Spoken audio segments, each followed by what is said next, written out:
Bonjour à tous et bienvenue sur ce premier épisode de la série Vétoprenariat. Aujourd'hui, on parle de ouvrir sa clinique vétérinaire, bonne ou mauvaise idée. Nous avons avec nous aujourd'hui Quentin Candal, mon fiancé dans la vraie vie et aussi mon associé sur un projet en parallèle de la clinique. Quentin, donc je te présente brièvement. Merci. Tu as beaucoup d'expérience entrepreneuriale. C'est pas la première boîte que tu montes malgré ton jeune âge. Et aujourd'hui, tu es cofondateur de ByCommute, une entreprise avec quoi, 8-9 Ouais, c'est ça. salariés. Voilà. Donc aujourd'hui, Quentin qui aura énormément de sagesse et de valeur à nous apporter. J'en attendais pas tant. Merci Thaïs pour cette intro qui n'est absolument pas biaisée. Allez, je t'ai préparé quelques petites questions pour toi. La première, on rentre dans le vif du sujet. Est-ce que selon toi, t'installer avec pas ou peu d'expérience est une bonne ou une mauvaise idée? Alors, je pense. Alors déjà, je voudrais dire que chaque cas est unique, on est tous différents, et je ne veux pas faire de généralité. Je vais parler vraiment de ma propre expérience et de ma perception des choses, mais je pense qu'il faut vraiment faire la différence entre la partie création et gestion d'entreprise et la partie médicale.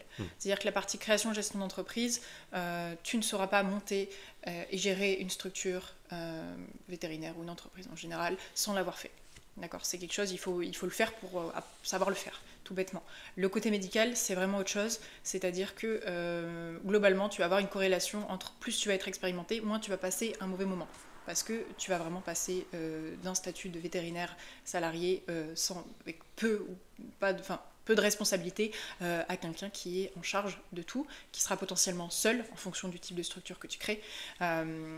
Et tu vas passer de très mauvais moments. Je parle d'expérience. Moi, je me suis installée 2 ou 3 ans après avoir été diplômée. J'avais déjà travaillé quand même pas mal avant, mais ça change rien.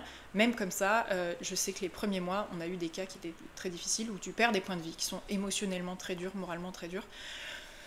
Il faut vraiment faire voilà, cette différence-là. Et je vais rajouter encore un petit peu moins de nuances, encore plus de l'impératif d'être capable de gérer des urgences. Pourquoi Parce que autant sur des cas de médecine, tu vas pouvoir, que tu ne connaîtras pas, des choses où tu vas être un peu perdu, tu vas pouvoir aller référer, tu vas pouvoir aller prendre le temps d'aller bouquiner, d'aller sur PubMed, d'aller chercher des réponses, d'apprendre aussi. Sur des urgences, il n'y a pas le temps. En fait, il y a des vies qui sont en jeu, il faut être capable, il faut être autonome, il faut être au taquet et être vraiment débrouillard là-dessus. Donc vraiment, moi, j'insiste là-dessus, minimum, sois vraiment bon sur tes urgences. Ok. Donc si je résume, ce que tu dis, c'est que côté entrepreneuriat, si tu ne sais pas faire lire un bilan comptable, si tu connais rien en plan de financement, c'est ok. Mm. Si médicalement parlant, t'es pas encore au niveau, c'est pas fou. Et si tes urgences, tu sais pas les gérer, c'est la cata et tu as besoin de t'entourer, ben justement, ça peut être peut-être une question pour toi. Qu'est-ce que tu conseilles à quelqu'un qui ben, comme toi, en fait, a débuté très tôt, avait pas encore beaucoup d'expérience pour se lancer? Je te conseille de vraiment développer ta débrouillardise, de t'entourer des bonnes personnes Hmm. aussi, c'est-à-dire même dans ton équipe au début, potentiellement tu auras une ASV, de te prendre une ASV qui, a quand même, Ouais. qui est dans le même mood que toi, qui est là-dedans, qui va te suivre, qui saura bien gérer son stress aussi. Euh, et puis de ne pas hésiter à aller chercher de l'aide à droite à gauche, d'avoir des confrères autour qui tiennent la route, d'aller chercher des réponses ailleurs pour tes cas, et puis voilà. Allez, j'ai une deuxième petite question pour toi, Thaïs. Est-ce que selon toi, t'associer absolument parce que tu ne veux pas être seul, c'est une bonne ou une mauvaise idée? Je pense que c'est la pire des idées que tu puisses avoir. De façon générale, les idées que tu as qui sont générées juste par de la peur, et là en l'occurrence la peur de t'installer tout seul, c'est souvent les pires des idées. Pour moi, c'est vraiment comme si tu allais dans la rue, tu trouvais quelqu'un au pif et que tu te mariais avec lui juste parce que tu as la trouille de finir vieux avec tes chats, quoi. Alors, question suivante. Est-ce que selon toi, monter une clinique alors qu'il y a déjà d'autres cliniques autour, c'est une bonne ou une mauvaise idée? Très très bonne question. Je crois qu'on avait, quand on brainstormait cette vidéo, il y avait une phrase qui était sortie, c'était c'est pas la saturation qui tue ta clinique, c'est l'absence de différenciation. Et je trouve que cette phrase, elle résume vraiment bien Hmm. la chose. En fait, euh, il y a des animaux.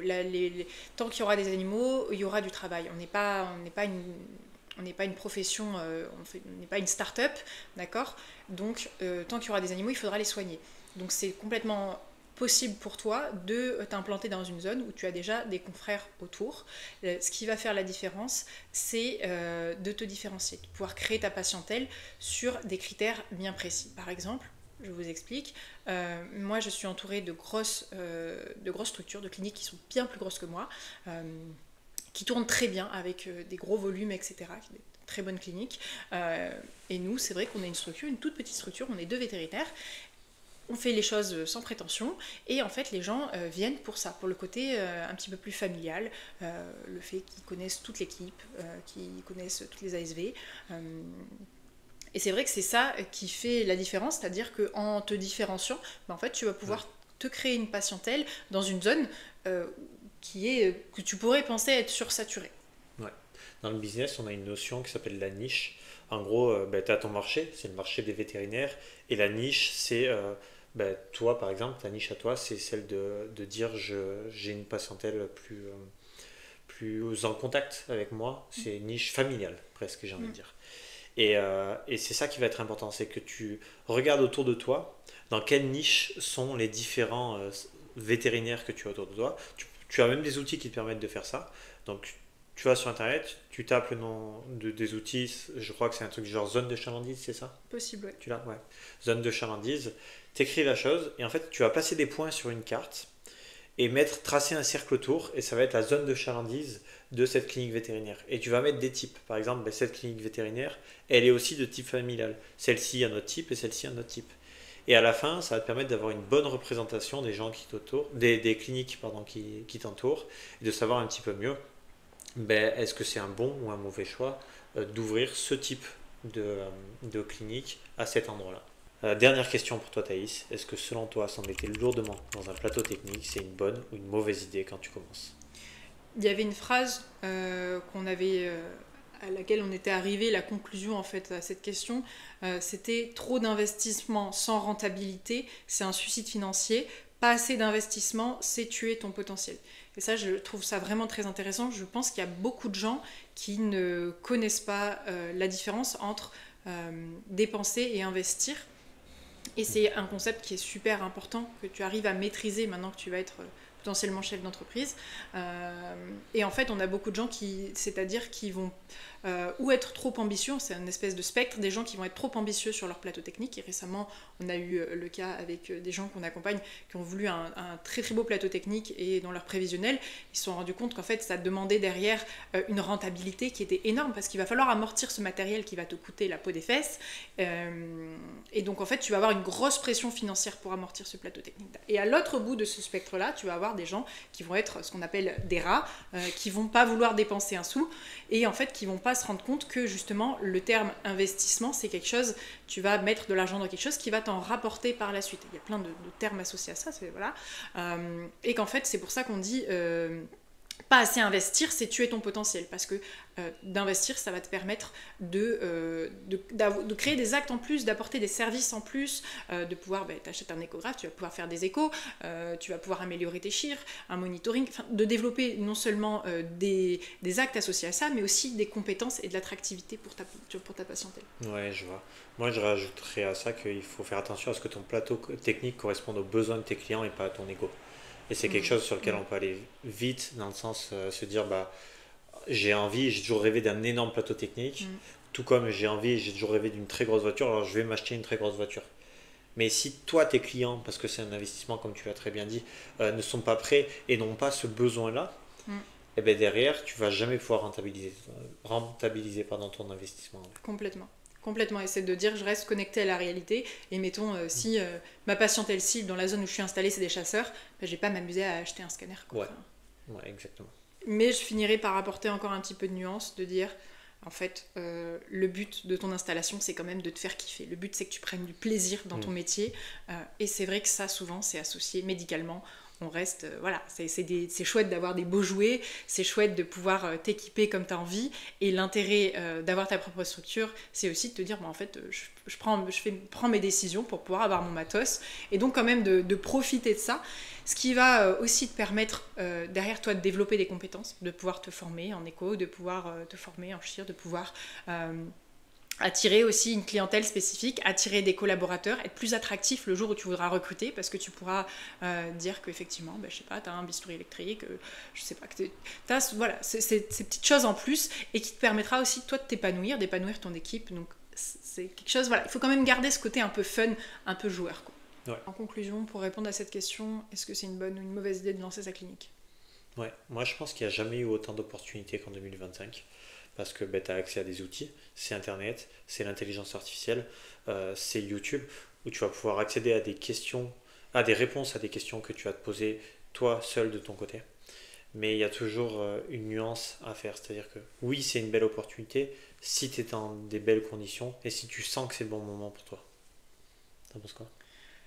Moi, je pense que la seule personne qui est vraiment capable de répondre à cette question, c'est toi, en fait, parce que c'est toi qui vas avoir les informations pour répondre à cette question.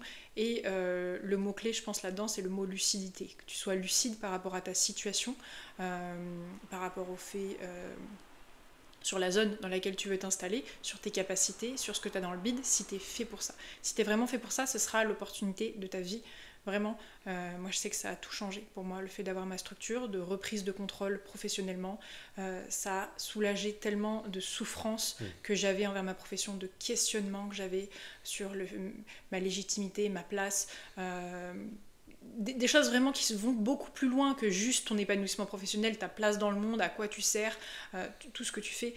Donc ça peut être vraiment une expérience merveilleuse pour toi si c'est le bon moment, si tu le fais de la bonne façon aussi. Si tu es resté jusqu'au bout, déjà, merci beaucoup. C'est certainement que c'est un sujet qui te tient à cœur, que peut-être tu te poses la question, est-ce que c'est fait pour moi? Est-ce que c'est le bon moment pour moi de me lancer? Et on voulait te partager avec Quentin notre second projet sur lequel on est associé justement, qui est en fait un accompagnement pour les vétérinaires, peut-être dans ta situation, qui veulent se lancer, qui ne savent pas comment. On est une profession où c'est quelque chose qu'on ne nous apprend pas en fait, à créer une entreprise, à monter sa structure, à être gestionnaire, à être vétopreneur, on ne nous l'apprend pas, et c'est aussi assez normal. Donc voilà, ça fait quelques mois déjà maintenant qu'on a ce projet à côté d'accompagner les vétérinaires qui s'installent, justement, qui se lancent avec tout type de projet. Donc voilà, si c'est, tu penses, ta situation, que tu as besoin d'être inspiré, que tu as besoin d'avoir des recettes de cuisine pour apprendre à te lancer, si tu as besoin d'être accompagné, d'avoir des gens inspirants autour de toi, voilà, n'hésite pas. Voilà, donc rien de plus simple, tu vas sur le lien qui est dans la description, tu cliques dessus. Il y aura quelques questions auxquelles répondre puisque tout le monde n'est pas éligible pour rejoindre cet accompagnement. Et si tu es éligible, alors on reviendra vers toi rapidement et tu pourras prendre un rendez-vous afin qu'on discute de ton projet ensemble. À bientôt! À bientôt!